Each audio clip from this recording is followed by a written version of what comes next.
Right now, as you watch this video, the most powerful naval strike force on Earth is positioned off the coast of Iran, and Tehran knows it. The USS Abraham Lincoln, a 100,000-ton nuclear-powered aircraft carrier carrying over 70 combat aircraft, has entered the greater Middle East region, accompanied by guided missile destroyers bristling with Tomahawk cruise missiles. F-35C Lightning stealth fighters, F/A-18E Super Hornets, and EA-18G Growler electronic warfare jets are loaded on her flight deck, fueled and armed, waiting for a single order from the Commander-in-Chief. Alongside the Lincoln, THAAD and Patriot missile defense batteries have been quietly deployed to bases across Qatar, Bahrain, and the United Arab Emirates. America is not just preparing to strike, it is preparing to absorb Iran's response. F-15E Strike Eagles have deployed to the region. F-35A stealth fighters from the Vermont Air National Guard recently crossed the Atlantic and staged through the Azores, and MQ-9 Reaper drones are flying near constant surveillance missions over the Strait of Hormuz. A communications relay jet, one of the last critical assets needed to coordinate complex strike operations, has arrived at Al Udeid Air Base in Qatar, the nerve center of American military power in the Middle East. This is not a drill, and this is not a bluff. This is the largest American military buildup in the Middle East since Operation Midnight Hammer, the devastating strike on Iran's nuclear facilities in June of 2025.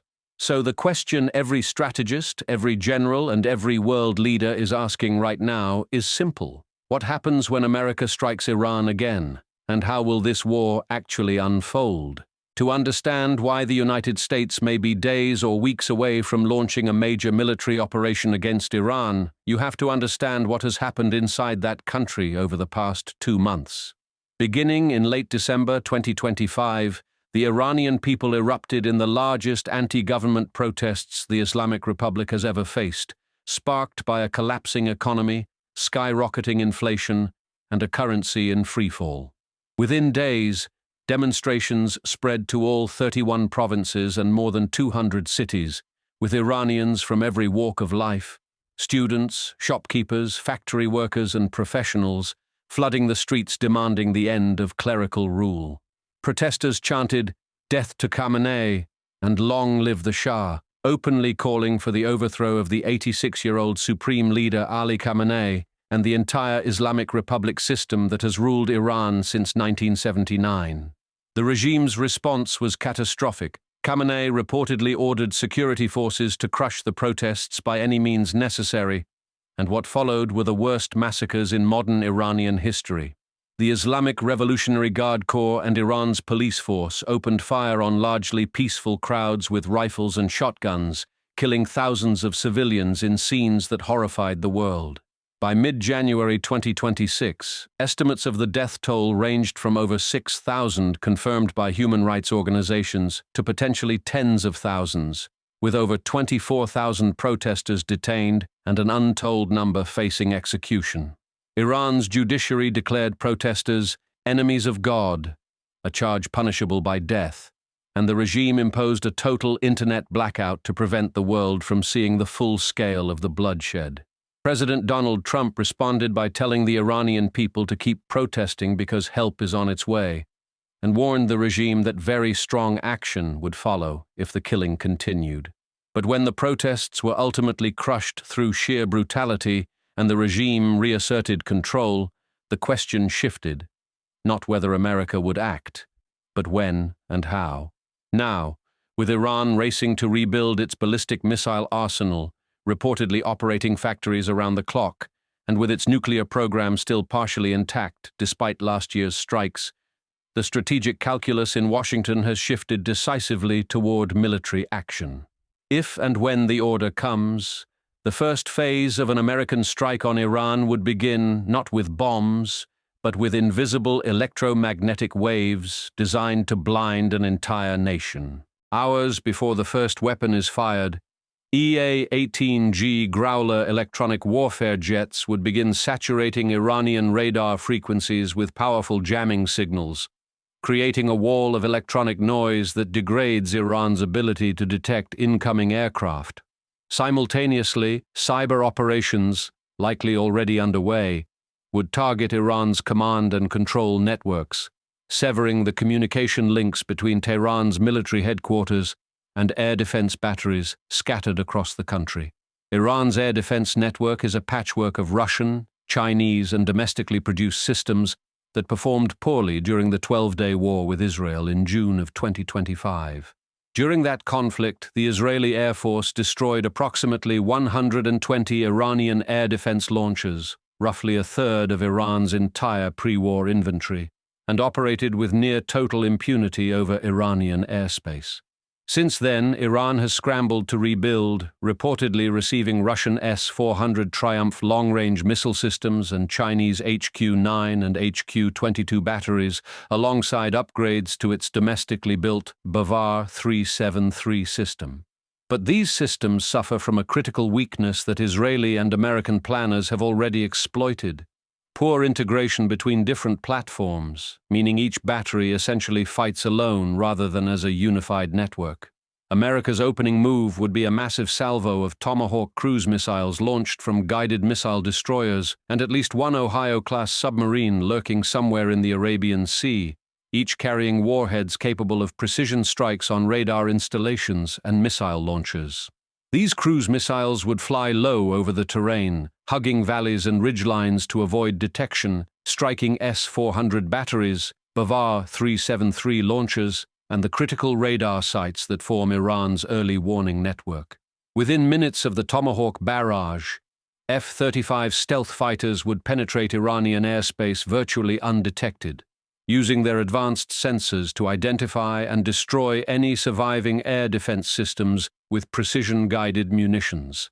The B-21 Raider, America's newest stealth bomber which entered service in 2025, may also play a role. Its radar signature is so small that Iran's aging detection systems would struggle to distinguish it from background noise. Iran's air force would be essentially irrelevant in this fight. Its fleet of roughly 150 fighters consists primarily of American F-4 Phantoms and F-14 Tomcats, purchased before the 1979 revolution, aircraft so outdated they are often described as a flying museum. The two Russian Su-35 fighters Iran received remain unassembled as of early 2026, and its domestically produced jets lack the avionics and weapons to challenge fifth-generation American stealth aircraft. Within the first 24 hours, America would likely achieve what military planners call air supremacy. Not just control of the skies, but the complete elimination of Iran's ability to contest them. With Iran's air defenses neutralized, the second and most critical phase would focus on the single greatest threat Iran poses to American forces and allies: its massive ballistic missile arsenal. Iran possesses the largest missile stockpile in the entire Middle East, with an estimated 2,000 or more ballistic missiles capable of striking any target within 2,000 kilometers, covering every American base in the region and all of Israel. These missiles are Iran's primary instrument of deterrence and retaliation. During the 12-day war, Iran fired approximately 500 missiles at Israel, with 6% striking built-up areas despite Israeli and American missile defenses. Since that war, Iranian factories have been operating around the clock to rebuild the arsenal, importing thousands of tons of sodium perchlorate from China, a critical ingredient for solid rocket fuel, to produce hundreds of new medium-range ballistic missiles. American intelligence knows that many of these missiles are stored in hardened underground bunkers buried deep inside mountains, in facilities Iran calls missile cities, vast subterranean complexes at depths of up to 500 meters. Destroying these underground missile cities would require the same weapon that devastated Iran's nuclear facilities: the 30,000-pound GBU-57 massive ordnance penetrator, the largest conventional bomb in the American arsenal, carried exclusively by B-2 Spirit stealth bombers. B-2s operating from Whiteman Air Force Base in Missouri demonstrated this exact capability during Operation Midnight Hammer, flying 36-hour round-trip missions to drop 14 of these Earth-penetrating bombs on Iran's underground nuclear complexes. This time, the target list would be far longer. Israeli intelligence has identified at least 30 to 35 major missile industrial complexes and approximately 25 missile bases, and American planners would aim to strike as many as possible in a sustained campaign. Above ground, F-15E Strike Eagles and carrier-based F/A-18 Super Hornets would hunt mobile missile launchers, the truck-mounted transporter erector launchers that can fire and relocate within minutes, using real-time intelligence from satellites and Reaper drones. The goal would be to destroy Iran's ability to launch a devastating retaliatory missile barrage before the regime can give the order to fire everything it has. Perhaps the most consequential and controversial element of any American strike would be what military planners call decapitation, the targeting of Iran's senior political and military leadership. Supreme Leader Ali Khamenei, at 86 years old, is the single most powerful person in Iran, the man who ordered the massacre of thousands of his own citizens and who ultimately controls both the nuclear program and the Revolutionary Guard. American intelligence agencies have spent decades mapping the locations, movements, and communication patterns of Iran's senior leadership, and modern surveillance technology has made hiding from American reconnaissance extraordinarily difficult. During the 12-day war, Israel demonstrated this capability by targeting senior Iranian military commanders with precision strikes, proving that even well-protected figures can be located and eliminated. If the order is given to target Khamenei himself, it would represent the most significant American decapitation strike since the 2020 assassination of IRGC Commander Qasem Soleimani, but with far greater strategic consequences. Alongside Khamenei, American strikes could target the senior commanders of the Islamic Revolutionary Guard Corps, the military force that serves as the regime's Praetorian Guard and controls Iran's missile program, nuclear ambitions, and internal security apparatus. The IRGC's top leadership, including commanders who directed the massacre of protesters, would be high-value targets whose elimination could accelerate the collapse of the regime's command structure. However, targeting a head of state carries enormous geopolitical risk. It would set a precedent that could destabilize international norms, and there is no guarantee that removing Khamenei would lead to a more stable or cooperative Iran. American planners would likely prepare multiple options for the president, ranging from limited strikes on military infrastructure to a comprehensive campaign that includes leadership targets, allowing the commander-in-chief to calibrate the level of escalation.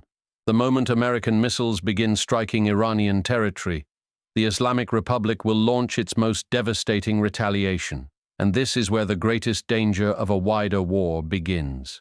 Iran's first targets would almost certainly be American military bases scattered across the Persian Gulf region, where approximately 30,000 to 50,000 U.S. service members are stationed at facilities in Qatar, Bahrain, Kuwait, the UAE, Iraq, Jordan, and Saudi Arabia.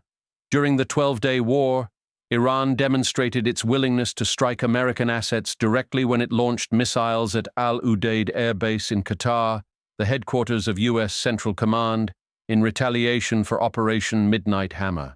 This time, with the regime potentially facing an existential threat, Iran could fire hundreds of ballistic missiles simultaneously at multiple American bases, overwhelming missile defense systems through sheer volume. The THAAD and Patriot batteries now being deployed across the region are specifically designed to counter this threat, but the 12-day war revealed that even the world's most advanced missile defenses can be strained. Israeli interceptor stockpiles were nearly depleted, defending against roughly 500 Iranian missiles. Iran's second major target would be Israel, America's closest ally in the region, and a country that Iran has vowed to destroy for over 4 decades. Israeli intelligence has warned that Iran aims to eventually fire 2,000 missiles simultaneously in a future conflict, a number specifically designed to overwhelm Israel's Iron Dome, David's Sling, and Arrow missile defense layers. Israel would almost certainly join the American strike, just as it did during the 12-day war when its Air Force systematically dismantled Iranian air defenses and nuclear infrastructure, this time focusing on eliminating whatever missile capability Iran has rebuilt. The combined firepower of the American and Israeli militaries operating together represents the most lethal conventional force projection capability in human history, and Iran's military leadership knows this. If the regime believes it is facing destruction, Iran possesses one card that could shake the entire global economy: the Strait of Hormuz, a narrow waterway just 21 miles wide at its narrowest point, through which 20% of the world's oil supply passes every single day.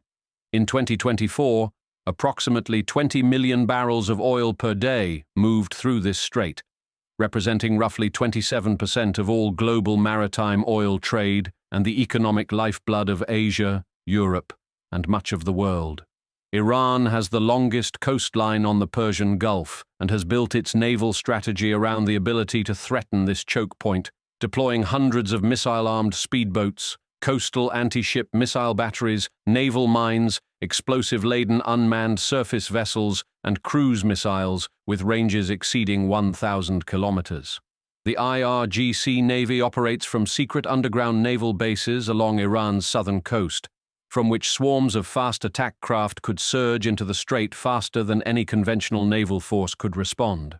If Iran attempted to close the Strait of Hormuz, oil prices could spike by $10 to $20 per barrel immediately, with some analysts warning prices could breach $150 or even $200 per barrel in a worst-case scenario, triggering a global energy crisis.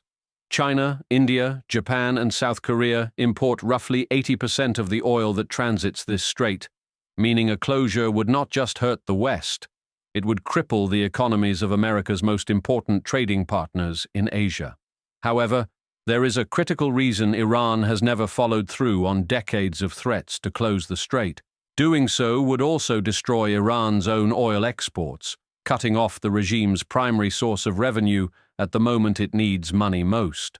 The United States Navy's Fifth Fleet, headquartered in Bahrain, exists specifically to keep the Strait of Hormuz open, and its destroyers, submarines, and carrier-based aircraft would engage Iranian naval forces with overwhelming firepower. In practice, military analysts believe Iran could harass shipping and create chaos in the strait, but a complete closure would be nearly impossible to sustain against the full weight of American naval power.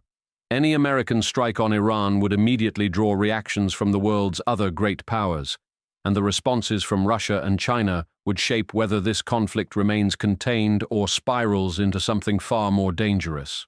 Russia and Iran signed a comprehensive strategic partnership treaty that entered into force in 2025, followed by a formal consultations plan covering 2026 through 2028, the closest the two nations have ever been in modern history. Moscow has supplied Iran with S-400 air defense systems, Yak-130 trainer aircraft, and various military technologies, while Iran has provided Russia with the Shahed drones that have devastated Ukrainian cities. But Russia, bogged down in its war in Ukraine and facing its own economic pressures from Western sanctions, has limited ability to directly intervene militarily on Iran's behalf. Its response would likely be confined to diplomatic condemnation, intelligence sharing, and accelerated weapons deliveries. China presents a more complex challenge. Beijing is the primary buyer of Iranian oil and has delivered HQ-series air defense systems and thousands of tons of missile propellant precursors to Tehran, making it a critical enabler of Iran's military rebuilding. China would face enormous pressure to act, but its options are limited. A direct military confrontation with the United States over Iran is something no Chinese strategist would recommend, as it would jeopardize China's far more important economic relationship with the West. Instead, China would likely respond through the United Nations Security Council, by ramping up covert military supplies to Iran, and by using the conflict to strengthen its narrative that the United States is an aggressive imperialist power, a message aimed at the developing world. Both Russia and China would calculate that an American strike on Iran, while damaging to their ally, ultimately weakens American military readiness and diverts resources from the Pacific and Europe, theaters where Moscow and Beijing have their own ambitions. For millions of Iranians who took to the streets chanting for freedom, the most hopeful scenario is one where American military pressure combines with internal unrest to finally topple the Islamic Republic, a regime that has ruled through fear for 47 years. Waiting in the wings is Reza Pahlavi, the 65-year-old son of Iran's last Shah, who has lived in exile in the United States since 1978 and has emerged as the most visible opposition figure during the recent protests. From his home in America, Pahlavi called on Iranians to seize city centers and prepare for his return, declaring that the regime's end was near. And in the streets, protesters answered with chants of "Pahlavi will come back" and waved the pre-revolution lion and sun flag. Pahlavi has stated publicly that he does not seek to restore the monarchy, but rather to lead a transition to a secular democratic system, followed by a free national referendum where Iranians would choose their own form of government. U.S. Special Envoy Steve Witkoff reportedly met secretly with Pahlavi to discuss the protests, marking the first high-level contact between the Trump administration and Iranian opposition figures, a signal that Washington is at least considering a post-regime future.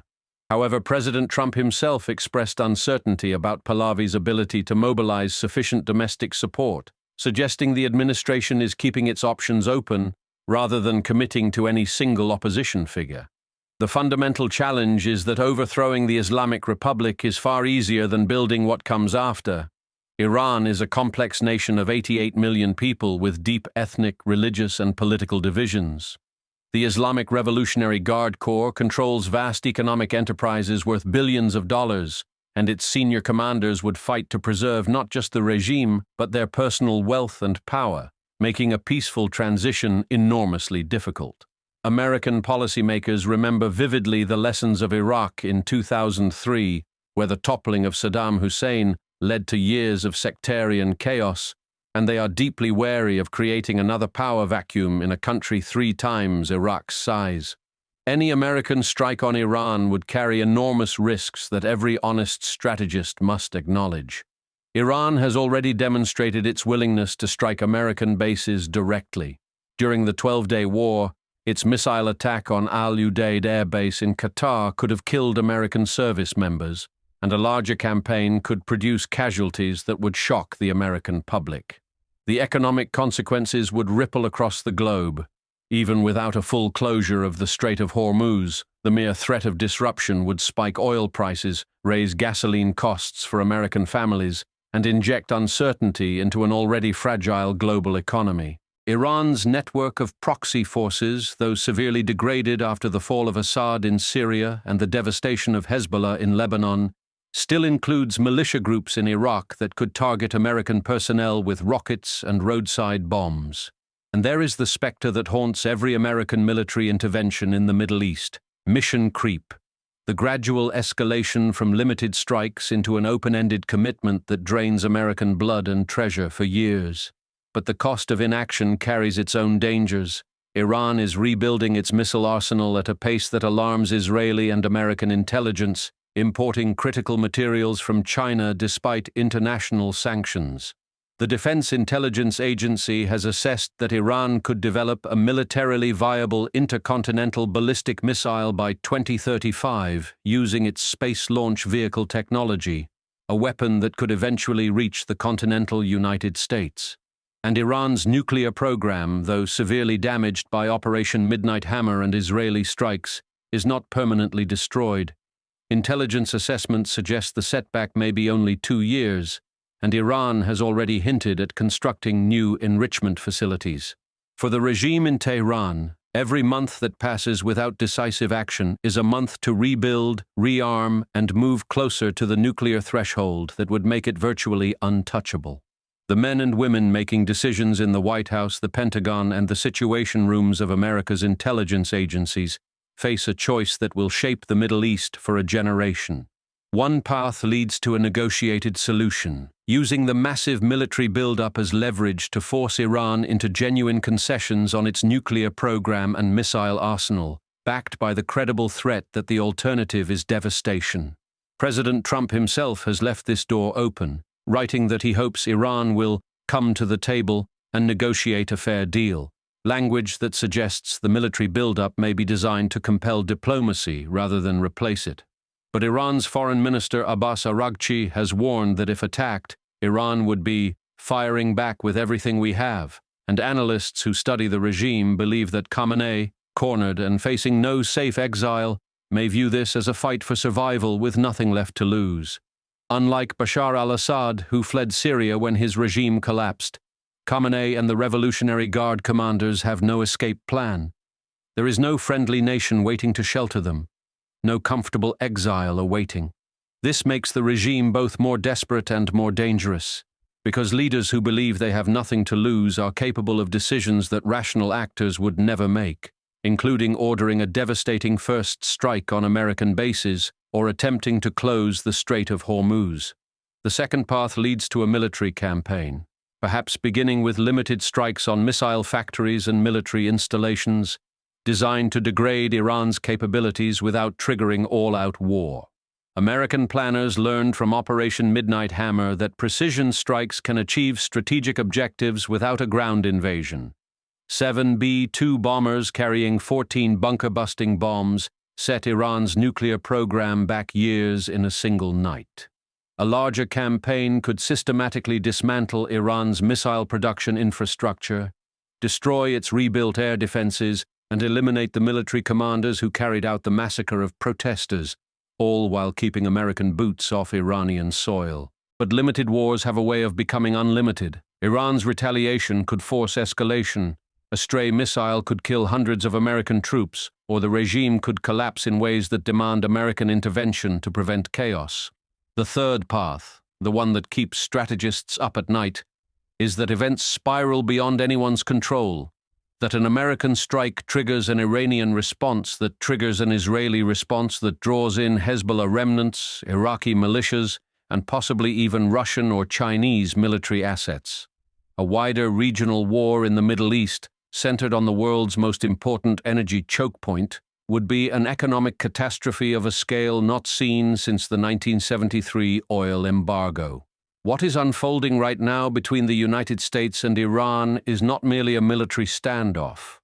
It is the collision of 47 years of failed diplomacy, broken promises, and irreconcilable visions of what the Middle East should look like. The Islamic Republic built its identity on opposition to America and Israel, funded terrorist proxies across the region, pursued nuclear weapons in violation of international agreements, and massacred its own citizens when they dared to demand freedom. The United States, for its part, has the military capability to fundamentally reshape the strategic landscape of the Middle East in a matter of days. The question is whether the will exists to use it, and whether the consequences can be managed. As the USS Abraham Lincoln takes up position in the Arabian Sea, as F-35 stealth fighters stage through the Azores, and as B-2 bombers stand ready at Whiteman Air Force Base, the world holds its breath. The Iranian people, who risked everything to demand their freedom and paid for it in blood, are watching to see whether the promises made to them will be kept. The Ayatollahs and Revolutionary Guard commanders, trapped in their own bunkers with no escape and no future, are calculating whether to negotiate, retaliate, or simply try to survive. And the American military, the most powerful fighting force ever assembled in human history, waits with quiet, lethal patience for the order that may come at any moment. Whatever happens next, one thing is certain: the world is watching, and the decisions made in the coming days and weeks will echo across the Middle East and across the world for decades to come.